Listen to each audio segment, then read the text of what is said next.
and weighty consideration, because the accused might not ever be indicted. In this case, all of that information was made public every day. The House Democrats destroyed any legitimate analogy to a grand jury, because that was all public. They made no secret that the president was the target. They issued vile calumnies about him every day. And they didn't keep the direction of their investigation secret. Their witness lists were published daily. The direction of the investigation was open, and the testimony that took place was selectively leaked to a compliant. What's up, KK? What's up, Mel? False narrative about the president. If that sort of conduct had occurred in a real grand jury, that would have been a criminal violation. Prosecutors can't do that.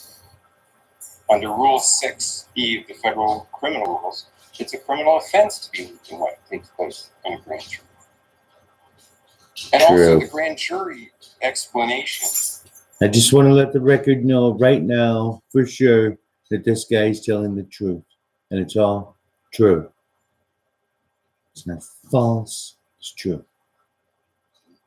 Provides no rationale whatsoever for the second round of hearings. Remember, after the basement bunker, after the secret hearings where the testimony was pre-scripted. Okay, so I'm just going to do a random swipe forward. And we'll see what's being said next. Did the company choose to announce that Hunter Biden had joined the board after the assets of Burisma and his oligarch owner, Zlochevsky, were frozen and a criminal investigation had begun? Why no, Pam Bondi? They weren't. Hunter Biden's decision to join Burisma raised flags almost immediately. True. One article from May 2014 stated, the appointment of Joe Biden's son to the board of Ukrainian gas firm Burisma has raised eyebrows the world over. Even an outlet with bias for Democrats pointed out Hunter Biden's activities. Let's go in the forward machine and see what else is being said in the impeachment trial today. Jeffries provided us with the Democrat standard for abuse of power. He said, quote, abuse of power occurs when the president exercises his official power to obtain a corrupt personal benefit while ignoring or injuring the national interest. Mr. Jeffries and the House managers contend that under this standard, President Trump has committed an impeachable offense and must be immediately removed from office. Wrong. But if Manager Jeffries' standard applies, then where were these same Democrats' calls for impeachment when uncontroverted smoking gun evidence emerged that President Obama had violated their standard? The American people understand this basic notion as equal justice under the law. It is American as apple pie. Apple pie. And yet we'll go forward even further into the impeachment trial today.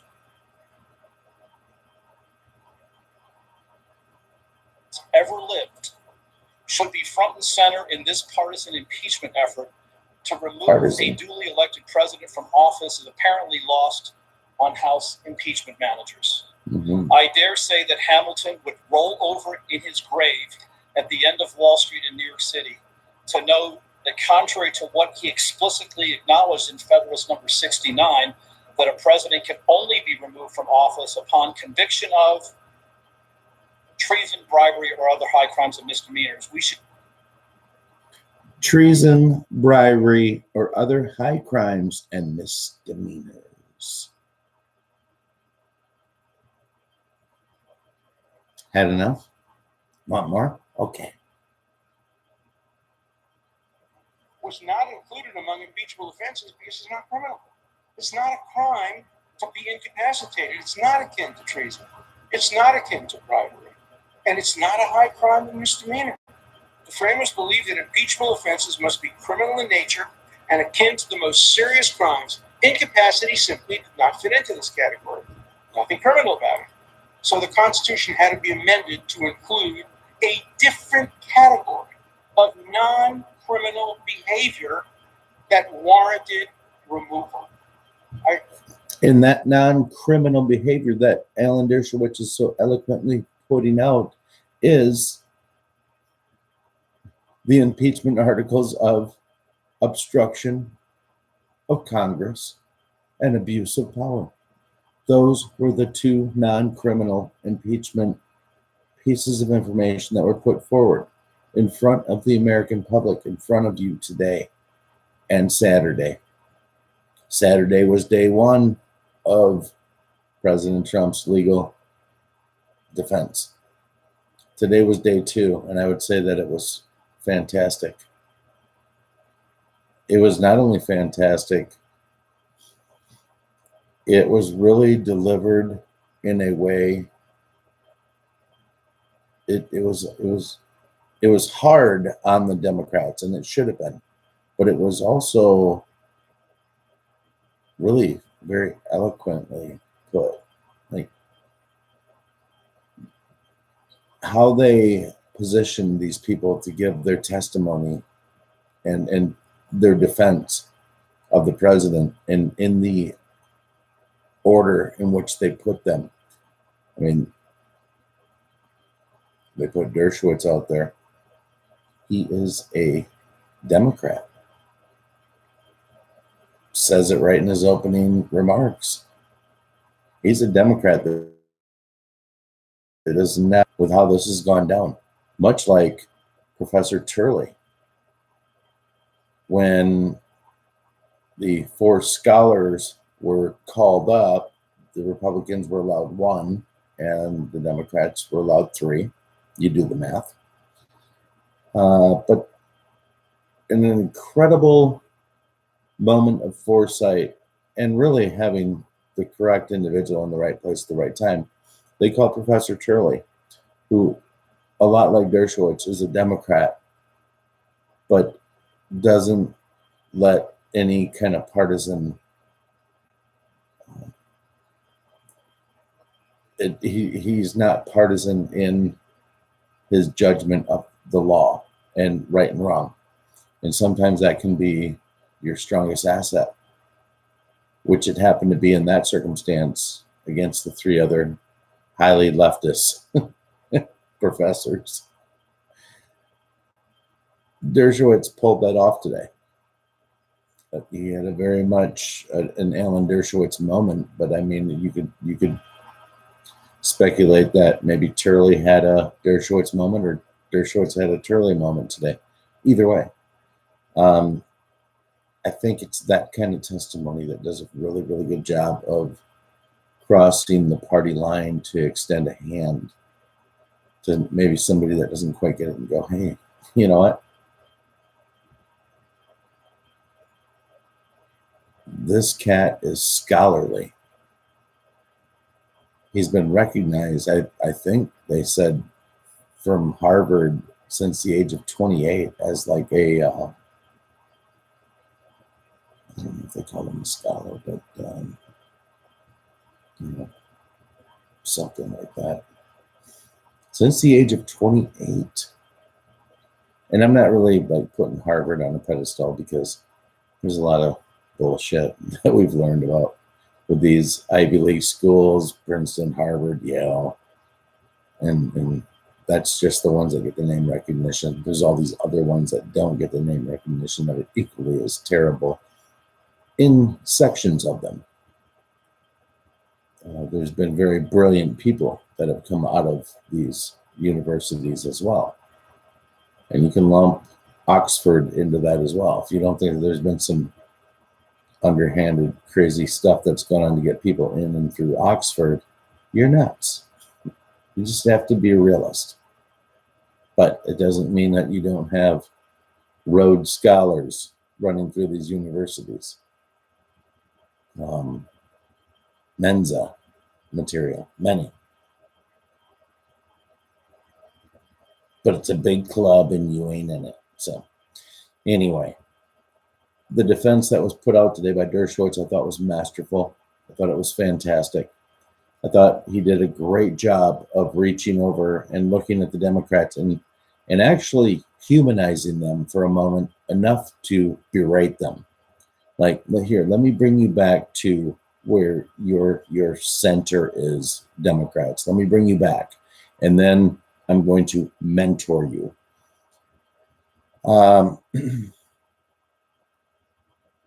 I think I like the layout of how the arguments are being portrayed. I like it, I guess, that the Democrats got to go first and just blow their wad and then rehash identical arguments over and over with the same video display for 23 plus hours.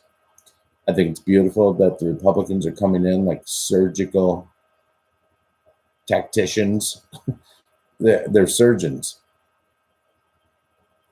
They're coming in, they're laying out the facts, they're showing a video clip, they're making their point. They make a point that alludes to something that the Democrats showed 7 or 8 times, and they say, I'm not going to bore you with it. I'm not going to waste your time with it. They're not playing into the games.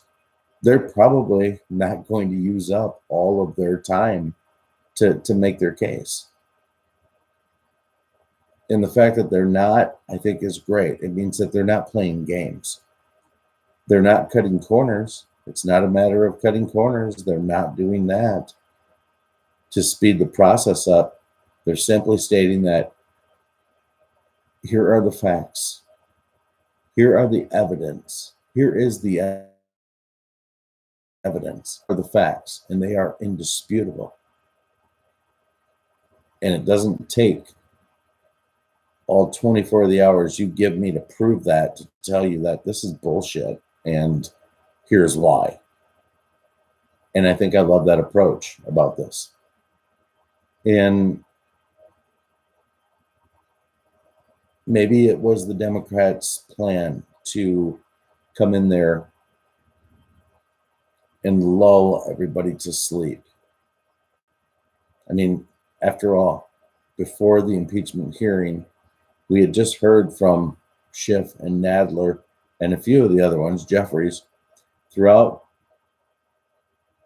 the congressional hearing, and the judicial hearing through Congress. I mean, this has been never ending for Adam Schiff. He's been on the stage since, well, for the last 2.5 years, but he's been on the stage really since like September.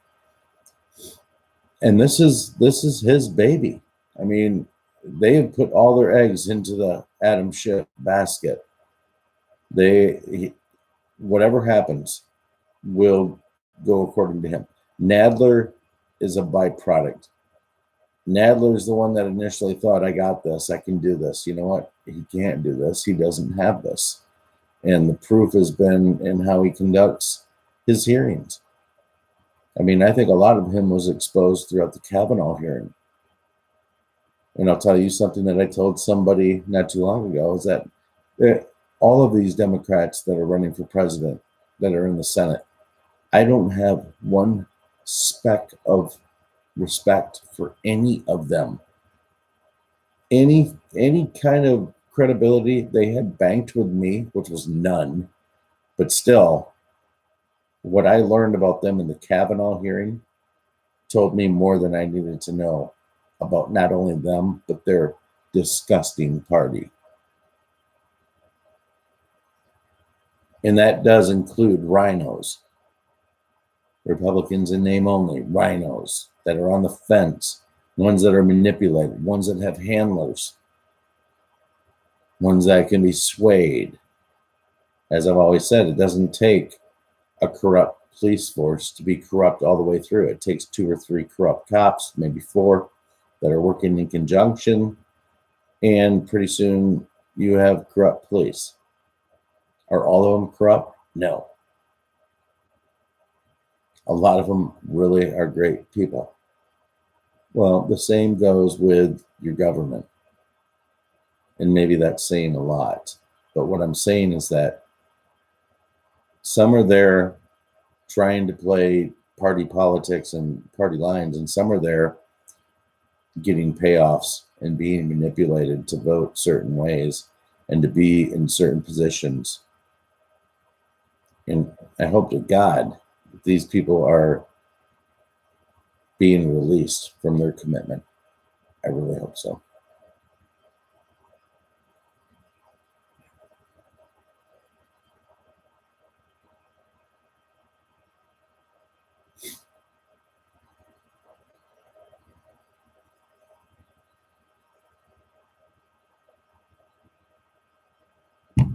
So I didn't know if I was going to go live. To be honest, it was kind of late when I looked at it. What are your thoughts? Is anybody watching the impeachment trials?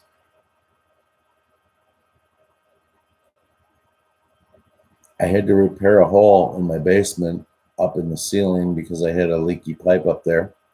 So I had to cut the drywall out of my finished basement. That sucked. And then I had to go get drywall and I had to like patch it back up, and that sucks. If you ever mess with drywall, you know it ain't fun. So I got behind on the impeachment trial, and then I had to play catch up. But I think I got the gist of it. I think that, well, I want to know what you think, but I think the Patriots are playing this incredible.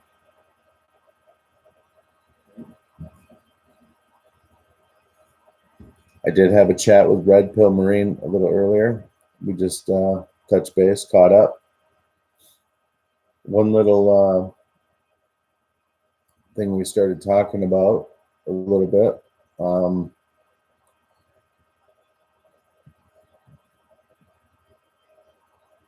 Was sorry, battling something here.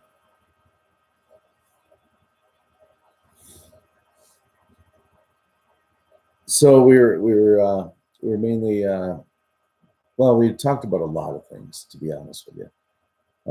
It was a short conversation that we got a lot of stuff in. And hang on, I'll get to that. But I see the chat starting to go. I just want to see what's up a minute. Taking a shift.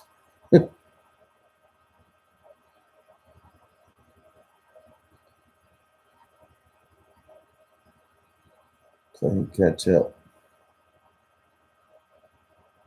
That's true, Mel. I probably did. I think I did.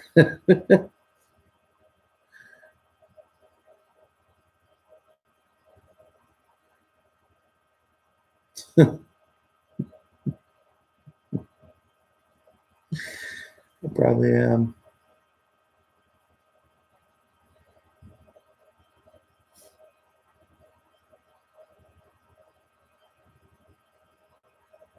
I don't know, Redneck Prepper, you tell me. Good to see you. Don't know.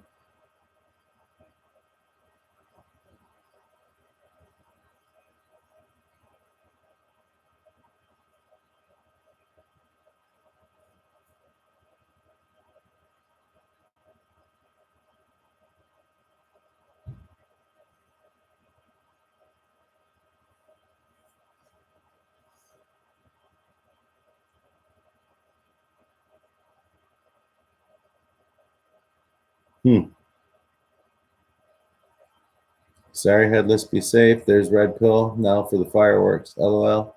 Hi, Tony. Info is tight. I hadn't heard Tony. Oh, my.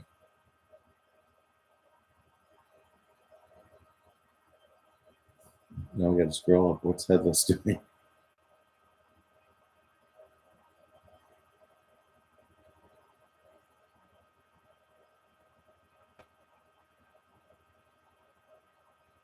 Oh, no. Okay, I get it. I'm sorry, too, headless. You did manage to put a joke in there, though. I recognized it before you told us about the funeral. So that's humor helps, right? Sorry for your loss.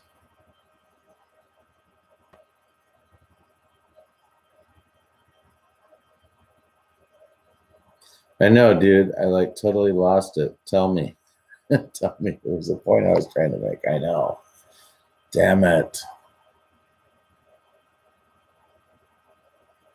I went and peeked at the chat and look at shiny lure. That was it. Oh well, I'm sure it'll come up. Then again, you never know. All I do know is that today was fantastic.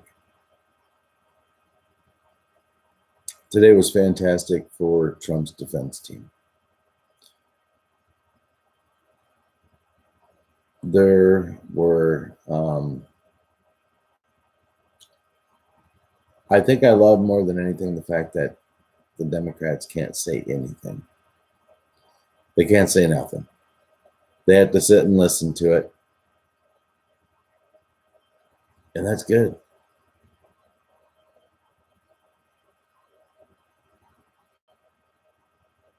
I lived there for a little bit, headless.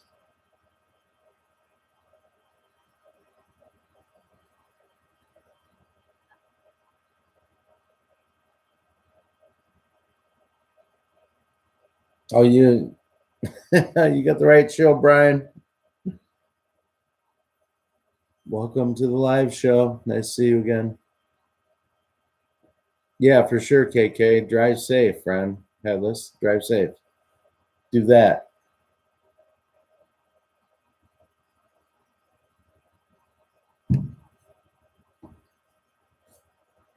North Carolina is a nice, beautiful state, though. I mean, I'm not. No offense to no offense to Jess. Never mind. North Carolina's a great state. And I love Jess. So she'd probably be the first one to make that joke, honestly. I think she'd come out and say it.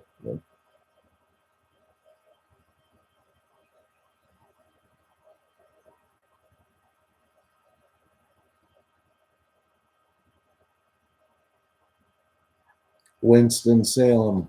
Nice.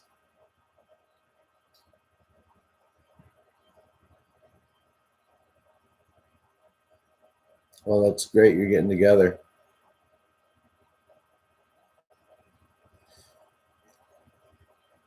I know. We talked about a lot. D. Red Pill brought some stuff up and gave some articles and talked some stuff about Kobe Bryant. There's some numerology and some gematria maybe in the works that has to do with him.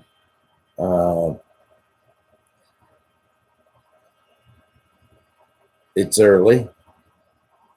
It sounds like some of the stuff could absolutely be. You know, I check out one channel that talks about gematria effect and that kind of stuff, and I don't know. I mean, I see the connections. I see how a lot of it does connect, and it's weird because it's numbers and numerology and stuff. But the other part of me goes, I guess I just don't know enough about it yet to really formulate how I feel about it. It's definitely interesting, but there were some connections, definitely, that Red Pill was bringing up with numerology and the death and the daughter and the connections that may have to do with a certain individual that probably didn't hang himself in a New York City jail cell. Those connections are starting to be drawn and put out there. Like I said,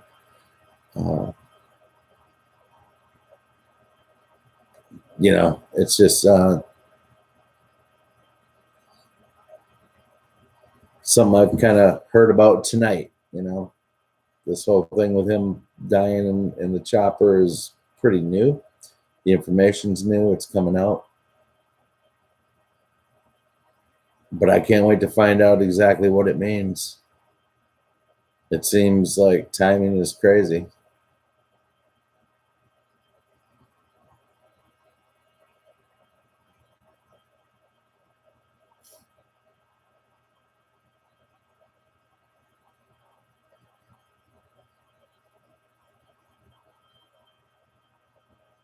Yeah, I'm with you, Joe Mama.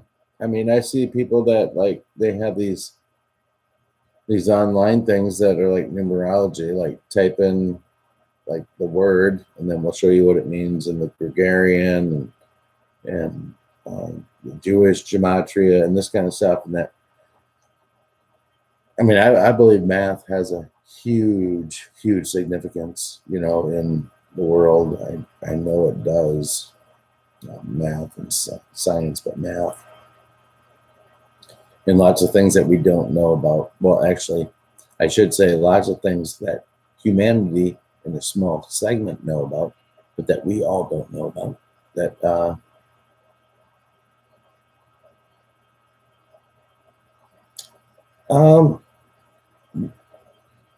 maybe Mel says numerology has to be demonic, in her opinion. Maybe.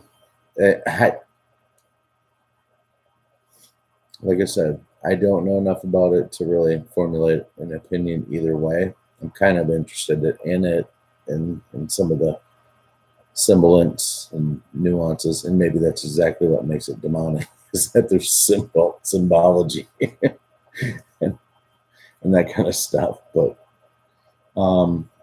you know, it's like anything.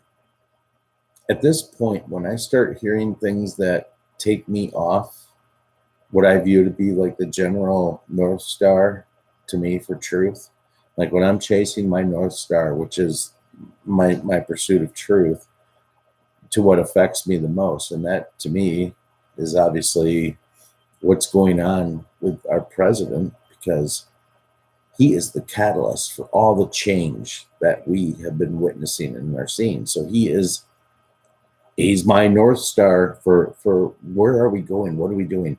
And when I hear people get into debates and start talking about things like flat earth and stuff, listen, it's all fine. It's all cool.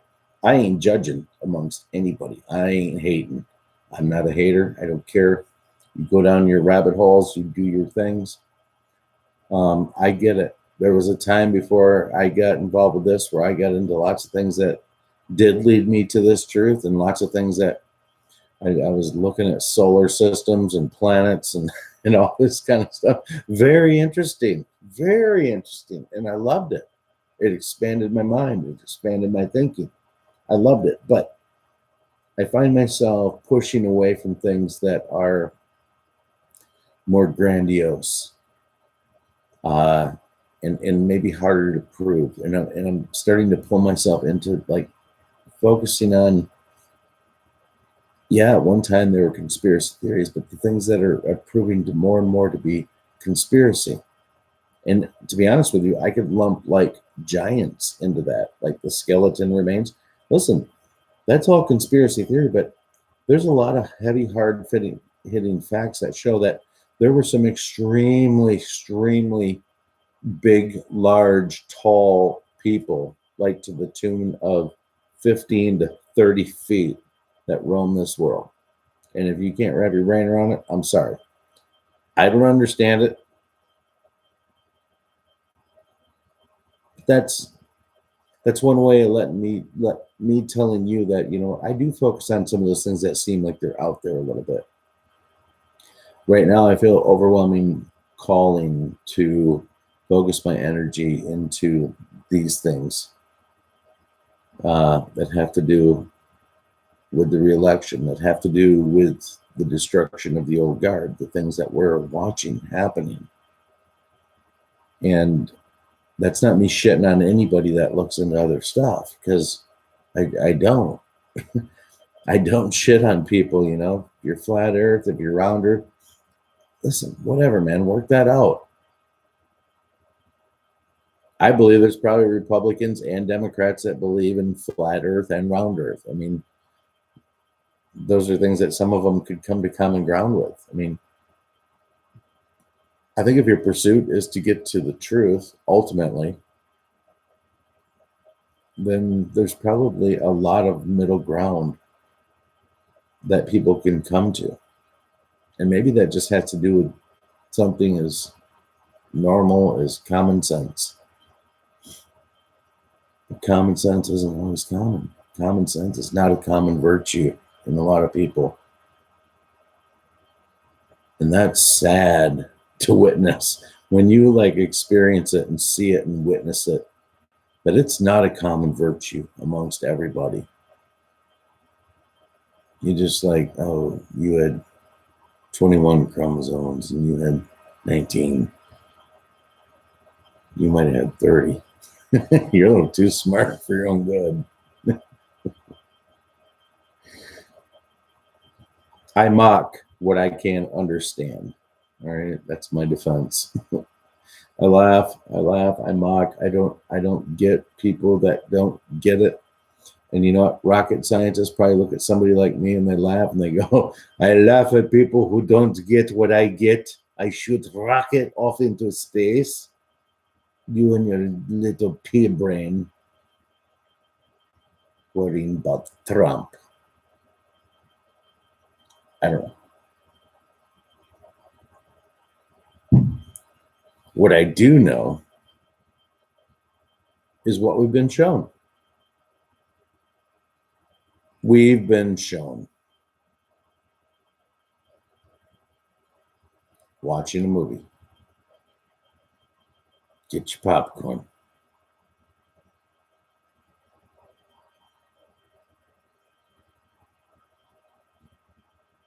Nobody gets a free pass. No deals. That train has left the station, ladies and gentlemen. You have 1 minute left until you can ring the buzzer and get yourself the smallest possible sentence while the destruction of the deep state is going on. Or you can go behind box number 2 and choose that, which could be, you know what? Trump gets beat in the election, he gets impeached, he gets, God forbid, worse, and your crimes get to continue going on for the rest of your life. So what's going to be? Box 1, box 2. At this point, you guys, we know who's picked box 1 to play ball and those who haven't.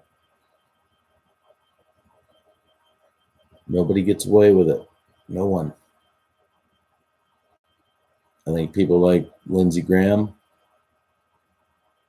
like I said, there's different levels of how deep state people are and what they are. So a lot of them are just useful pawns within the deep state to get additional power. Doesn't mean they're a child trafficker. But nonetheless, have a big voice within politics and how they're going. I think that these people were offered ultimatums. I think that there will be judgment for them. I think maybe some of them will even have to own up to their role and maybe get, I could see a Lindsey Graham getting like 6 months to a year and being happy about it. Because it's one of those things, it's like you're either going to get charged for treason. You've seen what we did to your boss, McCain. So you're either going to play ball and take whatever sentence you get when this is done. And believe me, your cooperation will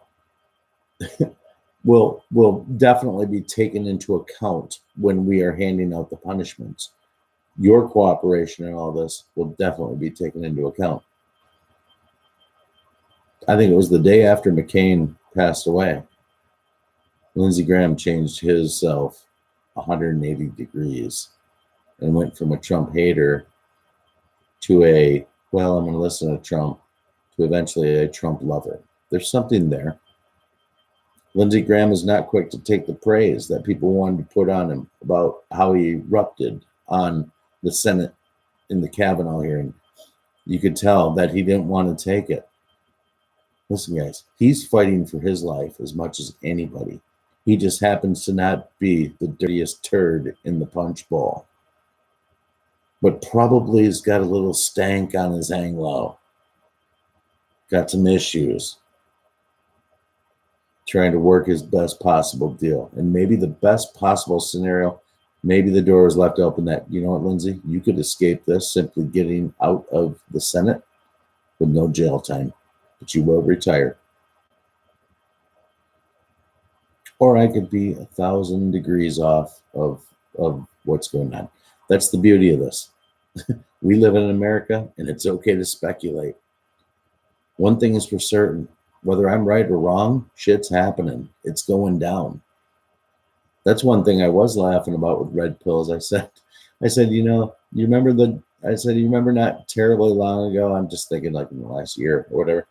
It's like, I was sitting there, I was listening, and people are like, nothing's happening, and it's this and that. Why aren't they doing it?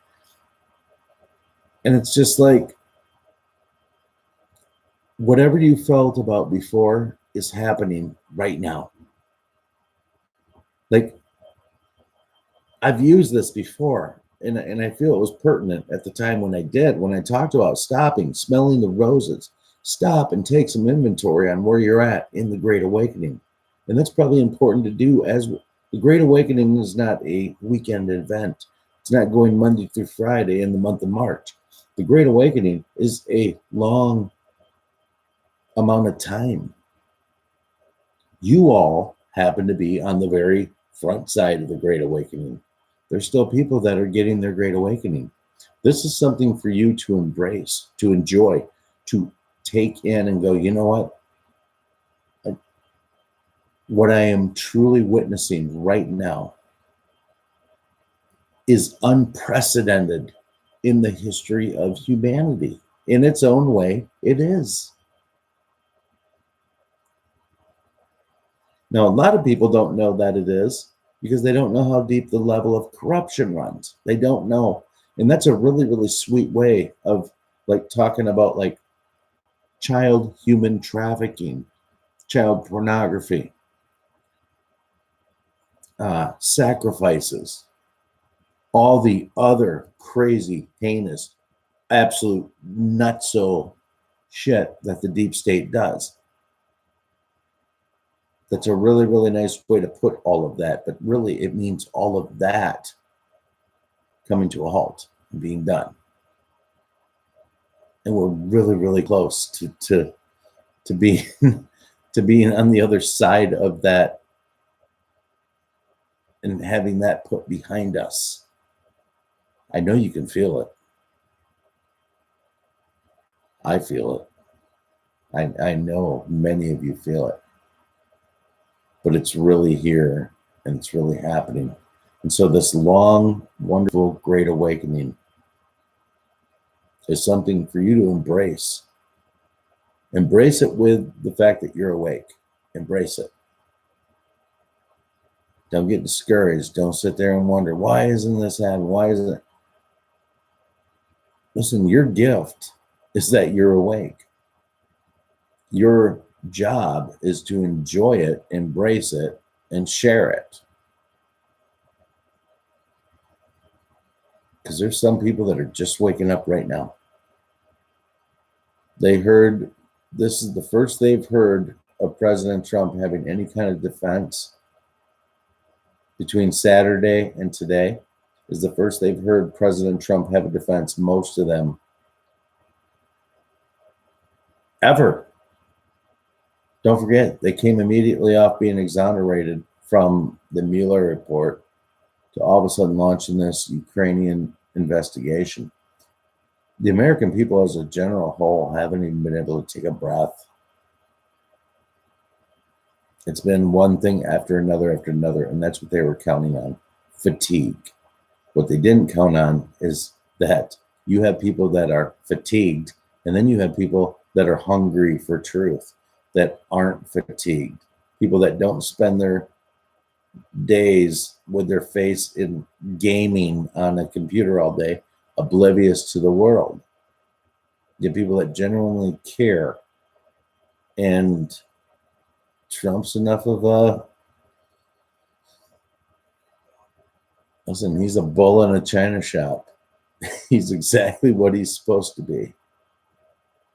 He is playing his role. And to say that he doesn't have not only the American people, but to say that he doesn't have the world's attention is a massive understatement. The world is watching Donald Trump, not just America. And they are acting accordingly. And soon, here's the fun part, soon everybody will understand it. That's what I love most about it. So, you guys have a phenomenal night. I love you. tomorrow is the last day of the impeachment hearing. I'll be looking forward to watching that. And depending on how it goes, I don't really expect it to be all that eventful. I expect it to probably not go as late as it's allowed to go. I anticipate that Trump's management team will put the final spit shine on their final argument, and they will let this go away. From there, it's going to go to written questions by the Senate that will be, I guess, read and answered by the management side of both teams. After that time is done, they will move to a vote, and I believe that Trump will be acquitted on both impeachment charges this Friday. So I think it'll go that fast. I base that on people that have had that same assessment. That's not organic within me, but it makes sense when I hear the argument. So again, I don't ever try to take credit for people's work. My thoughts you get, but you understand they're influenced, as are all of yours. So, but that's what makes the most sense to me, is that President Trump, they finish up arguments tomorrow, which is Tuesday. Wednesday, they do written questions. Thursday, they do written questions, whatever they want to ask. Friday, they wrap up. So that'll be that. And then I guess next Monday, we can look forward to the Democrats launching a new impeachment investigation, probably into Russia, maybe not China yet. Who the hell knows? They just might. These people are crazy. Stone cold crazy. Anyway, God bless you all. Don't forget to pray, you guys. All right? I don't always say that, but there's power in prayer. Don't forget to pray.